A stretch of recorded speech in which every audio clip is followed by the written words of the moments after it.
invitamos a la maestra Melissa Reyes de Rizo, investigadora, integrante de la Sociedad Nuevo Leonesa de Historia, Geografía y Estadística, a que nos ofrezca unas palabras. Bienvenida. Bueno, yo agradezco que me hayan tomado en cuenta para hablar del libro. Conozco a Américo hace mucho tiempo también, pero estos datos son reveladores, porque Américo no necesariamente habla de su vida, pero lo que acaba de decir Rafael es como correr una cortinilla más en la vida de Américo. Bien, conocí a Américo entre estas cosas de Sor Juana porque estoy metida ahí y me pidió que lo hiciera, y yo le agradezco mucho que me haya tomado en cuenta. Bueno, El eclipse del sueño de Sor Juana es el título del libro escrito por tan mencionado autor y publicado en una corta edición en un principio, que es a la que se refería Rafael, en el 2006, pero ahora a mí me parece una edición hermosísima esta que nos ofrece el Fondo de Cultura Económica en febrero de este año. Pero antes de hablar del libro de Américo, yo quisiera hacer un vuelo rápido sobre el poema Primero Sueño, que es el que se refiere a Américo con tanta minuciosidad. Y además despierta la pasión entre los estudiosos de Sor Juana. Sor Juana, en la respuesta a Sor Filotea de la Cruz, dice que todo lo que ha escrito ha sido por encargo, y lo que ha escrito por gusto es un papelillo al que llaman el sueño, y lo dice cuando tiene que defenderse en 1690 de las acusaciones que le hacen diciéndole que tan gran entendimiento de tal manera se abata a las noticias rateras de la tierra y que no desee penetrar más en lo que pasa en el cielo. Ese es el reclamo en la carta esa de Sor Filotea. Pero cuando ella responde diciendo que ese papelillo fue lo que ella escribió solo por gusto. Ella misma reduce a pocas palabras el poema y lo describe así al padre Calleja, con quien sostuvo una relación epistolar por muy largo tiempo, quien vivía en España y que después se convirtió en su biógrafo al morir ella. Ella establece lo siguiente, le escribe diciéndole lo siguiente acerca del poema: siendo de noche me dormí, soñé que una vez quería comprehender todas las cosas de que el universo se compone. No pude, ni aún divisas por sus categóricas, ni aún solo un individuo. Desengañada, amaneció y desperté. Así, en 4 líneas, Sor Juana resume lo que son 975 versos del poema. Bien, en la biografía que escribe el padre Calleja para el libro póstumo que se edita en España y que reúne los homenajes de quienes la conocieron y la leyeron, y los últimos escritos de ella, también están escritos ahí, que se llama Fama y obra póstuma del Fénix de México, 10ª musa poetisa americana, Sor Juana Inés de la Cruz. El padre se refiere así al poema: otro papel que es fuerza no desentendernos es el sueño, obra que ella misma dice que a sola contemplación suya escribió. En este sueño se supone sabidas cuantas materias en los libros de ánima se establecen, muchas de las que tratan los mitológicos, los físicos, aún en cuanto médicos, las historias profanas y naturales, y otras no vulgares erudiciones. Así se refiere el padre Calleja a ese poema. El poema Primero Sueño es una silva de 975 versos. Octavio Paz dice que se diferencia de las Soledades de Góngora porque este es un poema intelectual. Es un largo poema que ha llamado la atención de muchos investigadores y estudiosos de la obra de Sor Juana, como Antonio Latorre, que dice que la sombra funesta de la tierra nacida es la significación de la noche que asciende.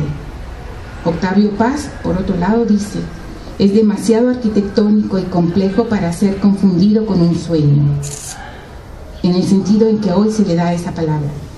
Y también dice: el alma despierta cuando el cuerpo duerme. Entonces le llama sueño de anábasis, expediciones del mundo del espíritu. Georgina Sabat de Rivers dice, otra investigadora culta en Sor Juana, dice: el alma, más bien dice que Sor Juana hace al alma la protagonista de la aventura en la búsqueda del conocimiento. Mauricio Bechot dice que es un poema hermético. José Pascual Bouchot dice que es un modelo del mundo y de literatura emblemática. Para José Gaos, el sueño pertenece a la historia de las ideas de México. Bien, así podríamos seguir incansablemente, porque hay muchas gentes que han tratado el sueño. Pero el poema ha sido muy estudiado, y en el tiempo actual hay muchos investigadores pero también ha sido muy leído, y fue muy leído y criticado por sus contemporáneos, lo que nos dice la importancia del mismo, y nos habla de la fama de Sor Juana en aquel entonces, cuando habitaba en el convento.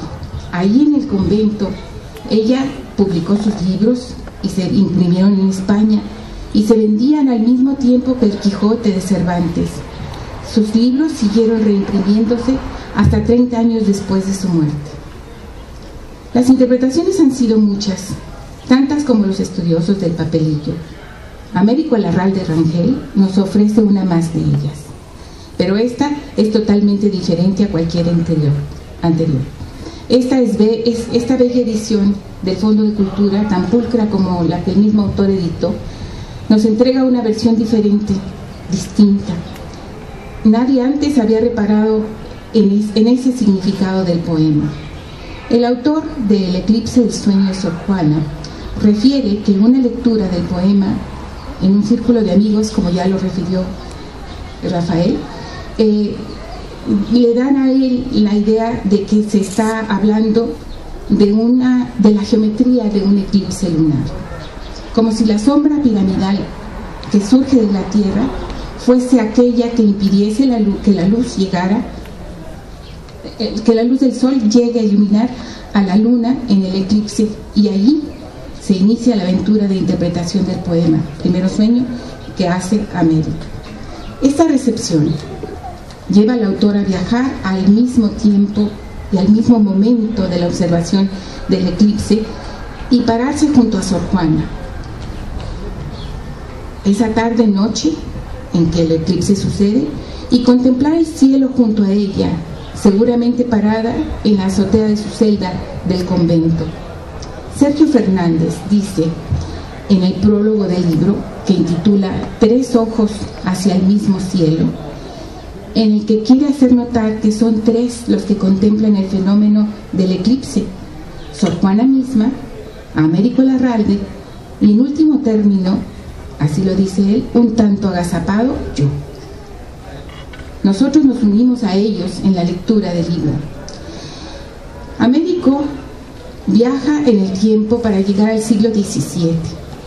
Recrea el momento en el que ocurre el eclipse lunar parcial del 21 de diciembre de 1684, que inspira a Sor Juana a escribir uno de los poemas más importantes de todos los tiempos, escritos en lengua española.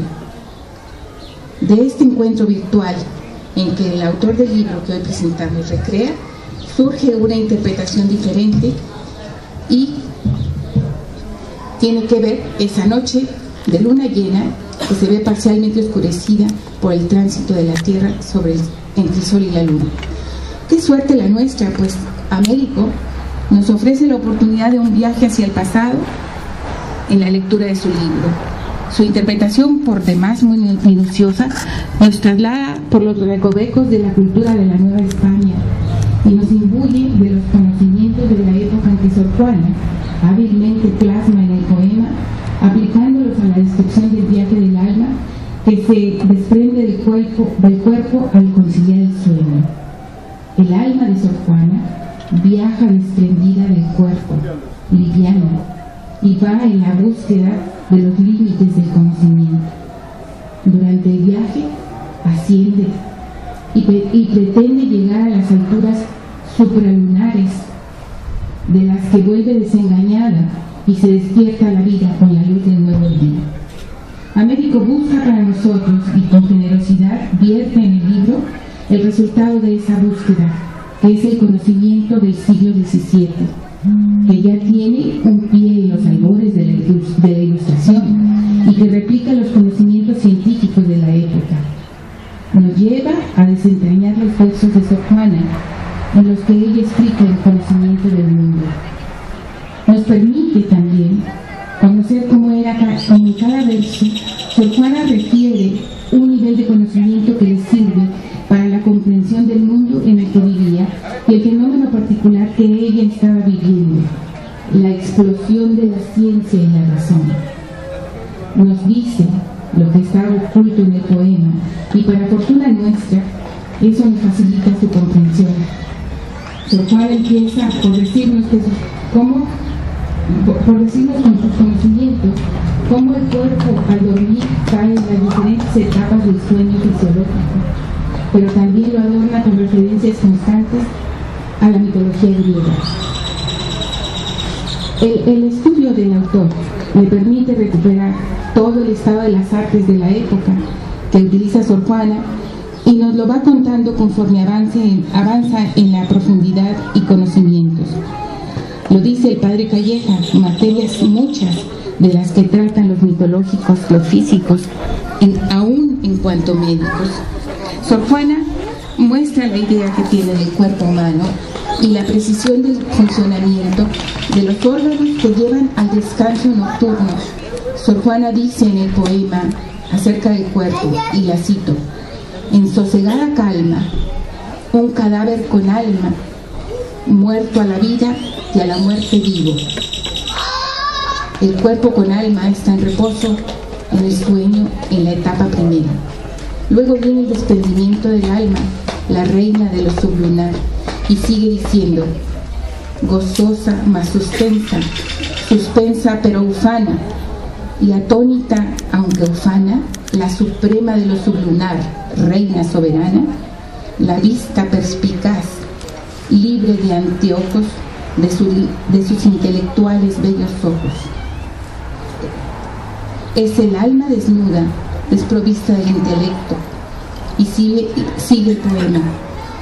Libre tendió por todo lo criado, cuyo inmenso agregado, cúmulo incomprensible, aunque a la vista quiso manifiesto dar señas de posible, a la comprensión no, que entorpecida con la sobra de objetos y excedida de la grandeza de ellos, retrocedió cobarde.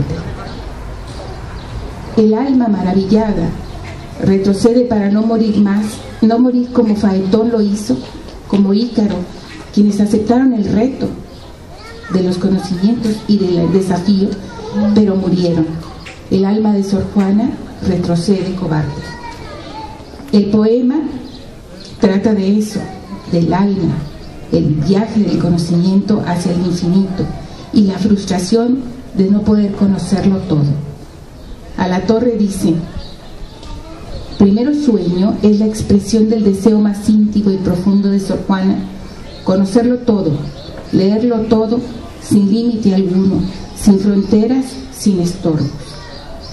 La abstracción que empieza con la observación del eclipse devela para ella la imagen de la concepción del mundo. Ella organiza el mundo de lo efímero del sueño y la duración de la sombra de la noche.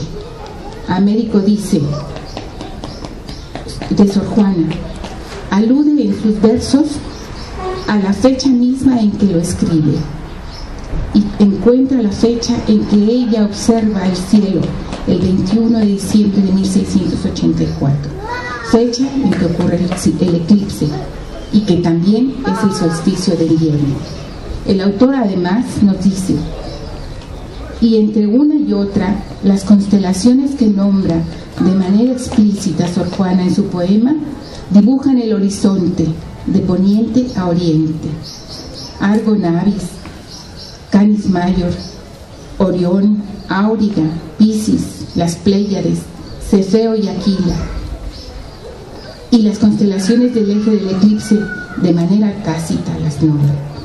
Géminis, en donde está la luna, su opuesto, Sagitario, donde está el Sol, además de Libra ocupado por Venus y tal vez el Lince y Lira junto a Águila. Américo nos da a conocer a la Sor Juana racionalista y sabia, la mujer estudiosa que leía a sus contemporáneos como Cartario, Macrobio, Arato. También todos ellos hablan del simbolismo del cielo y de la astronomía. Eran los sabios de Occidente de la época. Nos muestra también sus conocimientos de la mitología antigua cuando ella menciona a Faetón, ese joven cuyo padre es el astro de la luz ardiente, a quien suplica darle la prueba contundente de su paternidad, pidiéndole que le deje conducir su carroza para alumbrar al mundo. Sor Juana es temeraria en el sueño, abunda en los retos del conocimiento, perfila la ilustración a un siglo en el que todavía subsiste la Inquisición. Américo trae a nuestra presencia las imágenes que Sor Juana repasa en su poema y en el libro las explica y las detalla. Nos permite entrar en sus investigaciones con las mínimas nociones y salir doctos. Nos lleva de la mano, hacia la cultura de la época y nos hace sentir que el nombre de Sor Juana nunca ha abandonado la eclíptica humana. Américo aborda el poema y lo aborda desde la explicación de un fenómeno natural que es el eclipse, y con un enfoque científico nos hace claro cómo Sor Juana toma la emoción poética y la razón y las vuelve número. Muchas gracias.